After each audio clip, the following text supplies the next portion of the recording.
जी hello दोस्तों, मैं हूं कमर चीमा। उम्मीद है आप लोग ठीक होंगे। दोस्तों, हाइपोथेटिकली बात करें, क्या इजराइल पाकिस्तान का नेबरहुड पे आ रहा है और क्या इजराइल पाकिस्तान का नेबर बन जाएगा if there is a regime change in Iran?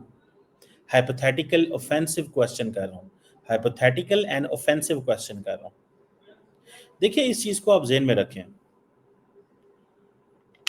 इस वक्त की जो पोजीशन ये है कि इजराइल जो है वो बलूचिस्तान के अंदर मुदाखलत करने की पोजीशन रखेगा if there is a regime change. Hypothetical बात कर रहा हूँ, if there is a regime change, hypothetically speaking. So ये पाकिस्तानियों को थोड़ा सा इस पर थोड़ा केयरफुल रहना चाहिए। और मेरा ख्याल ये है, मैं I can speculate, I cannot say yes और no, I can not say yes और नो, आई कैन स्पेकुलेट।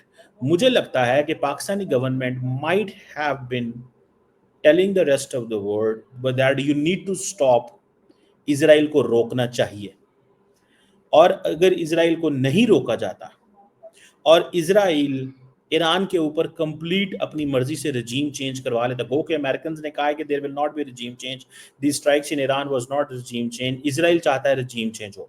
देखिए, बीबी नेतन्याहू की दो बड़ी ख्वाहिशात थी। एक तो इसराइल के ईरान के न्यूक्लियर प्रोग्राम पे हमला हो, अमेरिका ने वो कर दिया। ईरान के न्यूक्लियर प्रोग्राम पे हमला हो और अमेरिका ने वो कर दिया। और बीबी नेतन्याहू खुश है इस चीज़ के ऊपर कि थैंक यू, आपने ये हमला कर दिया है। कल आपने देखा होगा कि पूरे के पूरे जो वहाँ पे हो रहा था इसराइल के अंदर, तल अवीव के अंदर डिजिटल बोर्ड्स वगैरह लगे हुए थे। लेकिन ये अब सवाल हमें बनता है कि अगर वहाँ पे रजीम चेंज हो गया तो इसराइल बलूचिस्तान में बहुत कुछ कर सकेगा। बलूचिस्तान जो है that will not B a safe place. Balochistan will not be safe place. ये इस चीज़ को थोड़ा रियलाइज़ करें।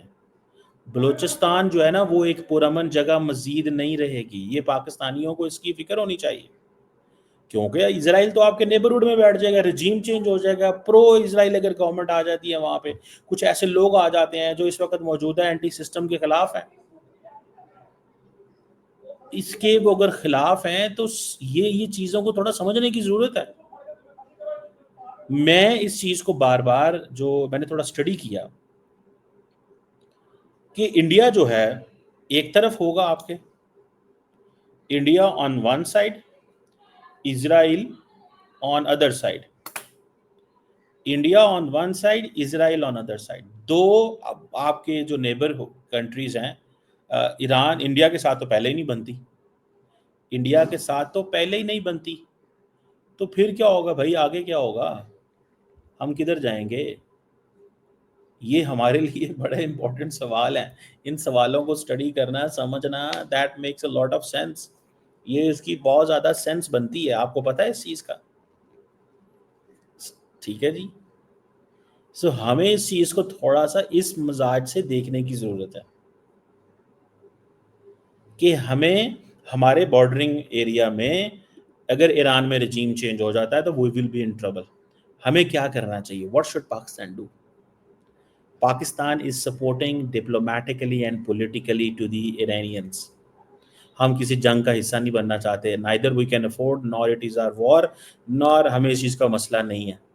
मेरा ख्याल है कि पाकिस्तान इस वक्त अमेरिका को ये एडवाइस कर रहा है कि आप थोड़ा सा मामलात को इंगेज करें। ठीक है, आप थोड़ा सा डिप्लोमेटिक सोल्यूशन की तरफ जाएं।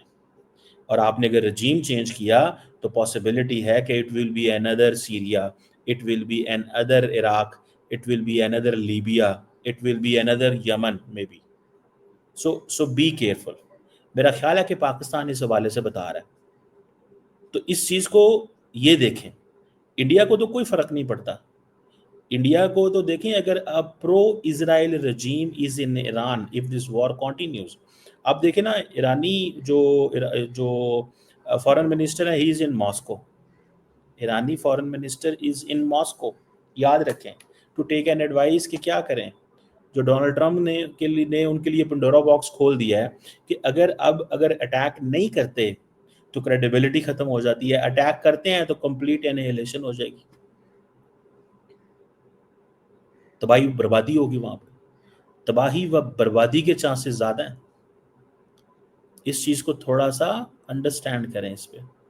हमारे वो दोस्त जो इन चीज़ों को थोड़ा समझते हैं, they must understand these realities